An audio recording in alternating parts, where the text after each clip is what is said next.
Temperos de Cinema especial, agora em outubro, nós estamos falando do cinema turco, libanês, de toda aquela região ali. Hoje é um filme que se passa no Irã. E mais uma vez, o meu amigo Rafael Amaral está aqui para comentar os filmes. Muito obrigado de novo pelo convite, Fátima. É um prazer enorme estar aqui batendo esse papo cinematográfico com você. É muito gostoso mesmo. O Rafael, como vocês sabem, é jornalista, crítico de cinema e apaixonado por cinema como eu. A gastronomia hoje também vai ser iraniana, então vamos ver o que a Viva Cozinha vai trazer aí de uma receita deliciosa e fácil de fazer. Hoje nós vamos comentar o filme O Último Poema do Rinoceronte. Esse filme ele conta a história do poeta Sael. Esse poeta ele foi preso pela Revolução Islâmica e agora ele acaba de sair da cadeia após cumprir uma pena de 30 anos e tudo que ele quer é encontrar a esposa dele, que era o grande amor da vida dele. Só que essa esposa dele, ela acha que ele faleceu, ela acredita que ele faleceu por causa do contexto todo aí do filme.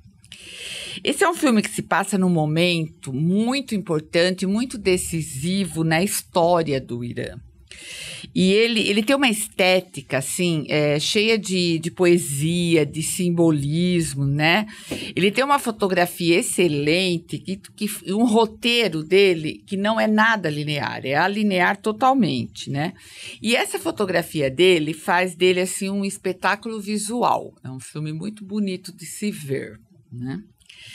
Rafael, antes da gente entrar para falar exatamente do filme, eu gostaria que você comentasse um pouco sobre esse contexto histórico do Irã e a influência que ele pode ter tido no cinema, né? Porque a gente já viu outros filmes que falam desse contexto, né? Então...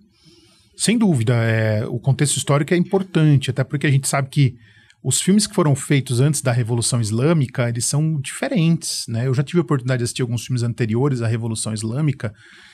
Eles são diferentes do que a gente vê depois da Revolução Islâmica. Por exemplo, Mulher Sem Véu, né, uma coisa que a gente não vai ver depois da Revolução Islâmica. A própria personagem no filme da Mônica Bellucci, antes da Revolução Islâmica, ela não usa véu. A gente vê que ela vive como uma mulher, digamos, mais ocidental, digamos assim, né, entre aspas. E a Revolução Islâmica, ela muda tudo, né, porque a partir do final dos anos 70, 79, quando o então Shah, que estava no poder, que tinha o apoio dos Estados Unidos, inclusive, acho que era Shapalev o nome dele, ele tem esse golpe, né, e os ayatolás tomam o poder no Irã, isso em 79. O contexto dessa história, dessa revolução iraniana, inclusive está no filme Argo, né, aquele filme super famoso, ganhou o Oscar, só que ali a gente vê pelo ponto de vista dos americanos que estavam ilhados ali na embaixada e tiveram que sair com as pressas da embaixada americana. Mas é desse momento histórico que a gente está falando. É o momento que os ayatolás, comandados pelo Ayatollah Khomeini, né, que era o líder então deles, toma o poder no Irã, e aí vem uma revolução islâmica, né, com tudo que tem dentro do islamismo, inclusive a perseguição à mulher, a questão da teocracia, né, o Irã ele se torna uma teocracia, um regime que é guiado pelo Corão. Então, culturalmente tudo muda ali, né? O filme ele vai mostrar mais o lado da perseguição política, mas culturalmente tudo muda, né? O cinema iraniano até hoje ele sofre com isso devido a algumas abordagens que ele faz e a perseguição que seus autores sofrem. E isso vem desde a Revolução Islâmica, né? A gente tem diretores iranianos que conseguiram, acho, driblar melhor isso, que inclusive fizeram filmes fora do Irã. O caso do Kiarostami, por exemplo, que eu acho que é o maior nome do cinema iraniano, né? Mas você teve outros, como mais recentemente Asghar Farhadi, que fez também filmes fora do Irã, mas que quando faz filmes no Irã, ele mantém toda a questão da tradição iraniana, ainda que tenham críticas muito pontuais nos filmes dele.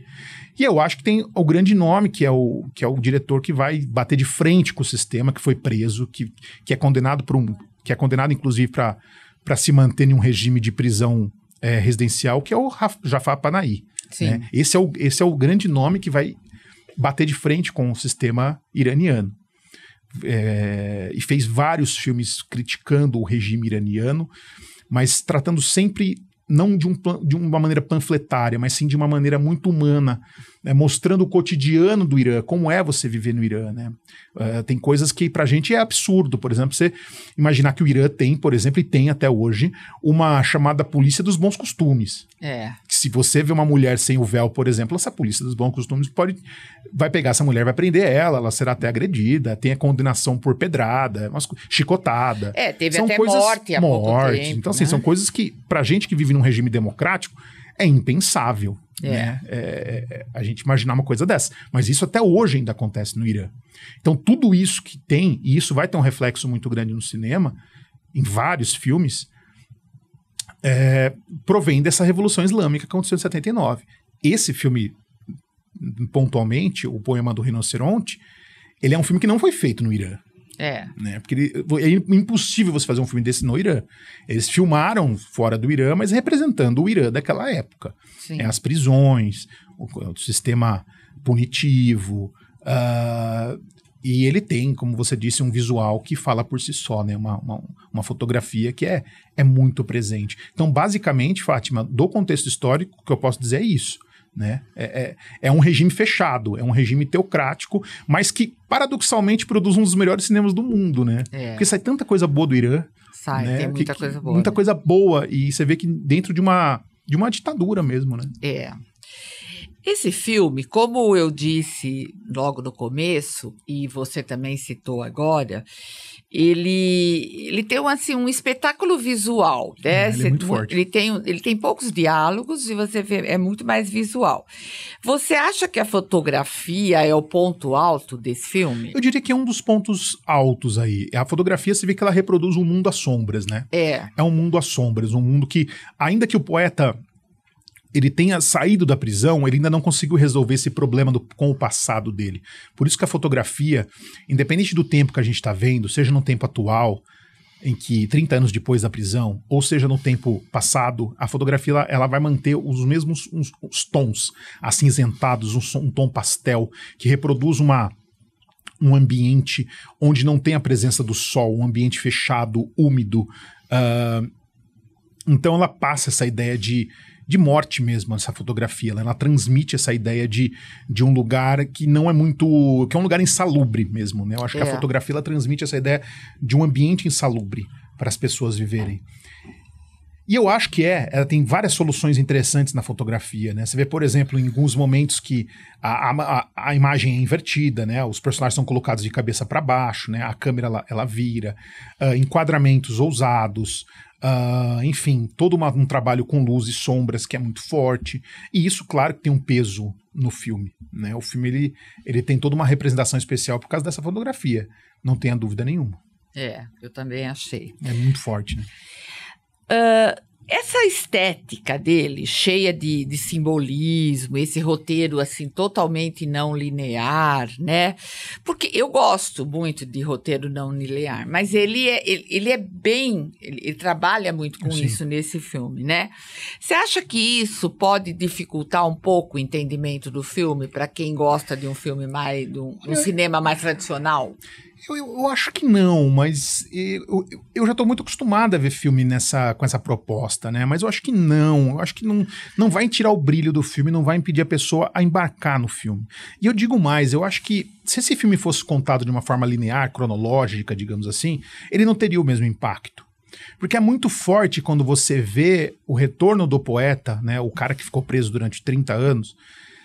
À medida que esse retorno dele, ele vai se encontrando com o passado. Né? Ele não fez... Por que isso é importante? Porque se a gente olhar do ponto de vista do personagem, ele é um cara que não fez as pazes com o passado. Então nada mais natural que esse passado vinha à tona. Né? Esse passado não foi resolvido. 30 anos se passaram, mas aquele passado está muito vivo, está muito perto dele. Né? Não só dele, como da mulher dele também. Né? Sim. Que também tem uma situação trágica ali, que ela acha que ele morreu e tal. Então, eu acho que esse filme, a força dele também está no fato dele não ser cronológico. Né? Na minha opinião, se fosse cronológico, não teria mesmo, pelo menos pra mim, acho que não teria o mesmo impacto. É importante a gente assistir o filme e ter uma ideia de que aquele personagem está vivendo uma memória. Sim. Né? E quando a gente fala de memória em cinema, essa memória pode ser até um pouco distorcida. né? E não é só uma memória, são algumas memórias. Porque tem coisas que ele não sabe. E não é só a memória dele. Exatamente. Né, não é só a memória dele. E talvez não seja a memória de ninguém também. Talvez seja apenas uma questão narrativa que está sendo colocada pra gente. Talvez não tenha ninguém necessariamente lembrando, mas é importante a gente viver o presente dele e o passado ao mesmo tempo. Que dessa intersecção a gente tira um entendimento, né? É muito mais forte, eu acho, do que simplesmente a gente tá esperando as fases ocorrerem naturalmente. Então eu acho que sim, eu acho que é muito importante ser dessa forma que essa não cronologia. Mas não acho que isso vai impedir apreciar o filme. Eu acho que isso não vai impedir o espectador de entrar no filme. Eu não sei o que você acha, pode ser que você discorde totalmente, mas assim, como eu disse, ele é muito cheio de simbolismo. Ele tem bastante. Em alguns momentos, ele me lembrou um pouco a estética do Fellini, sabe? Eu acho que quando também... aparece aquele cavalo, por exemplo. Então, porque o Fellini ele usa muito animal, né, nos filmes dele. A gente pega, por exemplo, você falou do rinoceronte, né, quer dizer, você falou não, o filme tem um rinoceronte, você falou do Fellini. O filme tem questão do rinoceronte. O Fellini usa um rinoceronte no filme La Nave Va também, né? Aquele rinoceronte que tá em cima de um barco e tal. Eu particularmente, quando vi o filme, eu não pensei no Fellini. Porque eu acho que o Fellini trabalha muito numa coisa meio burlesca, uma coisa meio de um fecho cômico. Até os filmes mais obscuros do Fellini, até os filmes mais pesados do Fellini, eles trabalham com... Eles têm personagens cômicos, né? Eu acho que esse filme ele é muito obscuro, por isso que eu não consigo identificar ele como feliniano. Você entende? Entendo. Mas eu entendo o seu lado também, quando você disse que essa questão do simbolismo, porque ele não é um filme necessariamente, ele não é realista, ele não é nada realista, na verdade. Não é. Ele trabalha com uma fotografia, com enquadramentos que não são nada realistas. Então, assim, nesse ponto, eu acho que ele se aproxima até um pouco, em alguns momentos, inclusive, de um filme expressionista mesmo, sabe? Um filme expressionista que chega até o ponto de deturpar algumas imagens, né? Por exemplo, aquela cena cena do falso enterro, que ele não estava morto, né? A cena que ela vai visitar o túmulo lá, e depois ela vai embora caminhando, né? Aquilo é muito expressionista, né? Na minha visão de cinema. Mas eu vejo mais expressionismo do que Fellini, na verdade. Interessante mesmo, né? Bom, que temperos você decidiria que esse filme tem? Um filme tão diferente. Então, eu acho que o tempero aqui, e eu até vou dar uma contextualizada para chegar nesse meu tempero, se você me permite. Com certeza.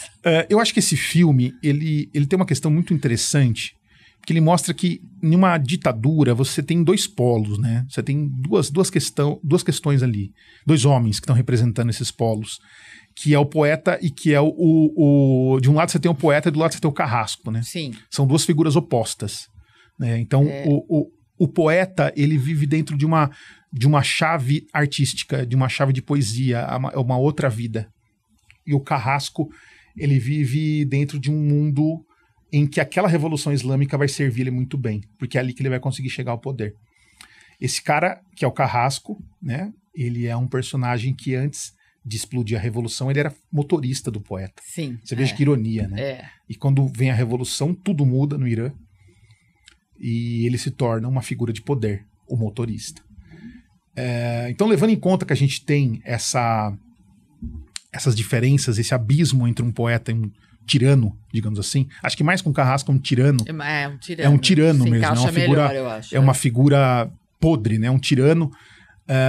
Dentro desse abismo, eu acho que existe uma coisa aí chamada ressentimento. Porque o tirano, ele é um cara ressentido. Sim, ele queria ter a vida que o outro tem. E ele aproveita para ter as coisas que ele queria do outro, né? Ele é um grande ressentido, né? Ele é aquele cara que queria ser o outro, mas não pode ser o outro. Ele queria ter a mulher que o outro tem, mas ele não pode. Ainda que ele seja apaixonado por ela, ele não pode ter aquela mulher. A força. Ele só pode ter ela força, na verdade. Exatamente. Então, eu acho que a figura do ressentimento é muito importante nesse filme. E eu acho que é uma coisa que até a gente até pode pensar em outros momentos políticos, né? Porque o ressentido é aquele cara que vai buscar vingança. Ele não pode ter aquilo, então ele vai buscar vingança de alguma outra forma. Né? E a gente vê isso acontecer, até hoje a gente vê isso acontecer no nosso mundo, né? Aquela coisa, eu tenho raiva do meu vizinho porque eu não tenho o que ele tem. Eu tenho raiva da minha empregada doméstica porque ela consegue andar de avião. Como assim ela consegue andar de avião? Então esse cara é um grande ressentido. Né? Então eu acho que o tempero é um tempero amargo Mas respondendo a sua pergunta, acho que o ressentimento é o grande tempero desse filme. Realmente, é um tempero amargo. É um tempero amargo. Vamos aguardar que a Viva Cozinha refresque um pouco esse tempero. Vai melhorar, vai melhorar. Obrigada, Rafael, mais uma vez. E na semana que vem a gente tem o último episódio dessa série. Com certeza. Obrigada e até a semana que vem. Eu que agradeço, Fátima. Bom, agora vamos ver. Hoje a gente está comentando um filme que se passa no Irã, né? Então vamos ver o que a Viva Cozinha separou pra gente. O filme que a gente está comentando é O Último Poema do Rinoceronte. Ele se passa no Irã, que também tem uma culinária específica, rica. E aí, Ayla, de novo, seja bem-vinda. Muito obrigada. E o que você escolheu aí para nós do Irã? Escolhi uma salada. Bom, estamos no verão aí, né? Acho que nada mais legal que salada para compor as refeições. Então, essa é uma salada acho que bem fresca. Eu gosto muito de salada com pepino, então acho que vai ser bem legal. Então, a gente vai usar aqui 3 pepinos do japonês descascado. 2 tomates também, sem pele e sem semente, picados. E aí, eu vou usar um pote de iogurte, daquele desnatado, sem açúcar. Vou usar também 4 colheres de sopa de uva passa. Eu acho que a branca aqui fica mais interessante, tá bom? Azeite, suco de limão. Posso usar também as raspinhas de limão, que fica muito gostoso. 2 dentes de alho cru e amassado. Se você tem problemas com o alho, porque às vezes o alho fica um pouco indigesto, eu sugiro assar esse alho. Coloca ele num papel alumínio, leva pro forno, em 5 minutinhos ele já vai estar assado. E aí você pode amassar ele e misturar ele no iogurte, tá?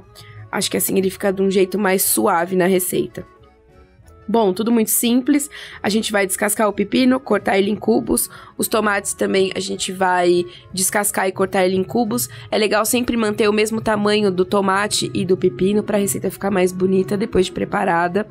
Uma outra sugestão aqui é usar o tomate sweet, cortadinho no meio, né? O tomatinho cereja ali, cortadinho no meio também vai ficar legal nessa receita.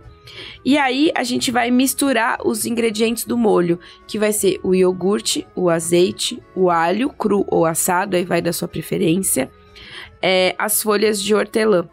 E aí, a gente vai misturar todos os ingredientes. O sal a gosto aí, o tanto que você quiser, e pode acrescentar uma pimentinha. E é isso, simples, rápida, ótima para acompanhar uma carne.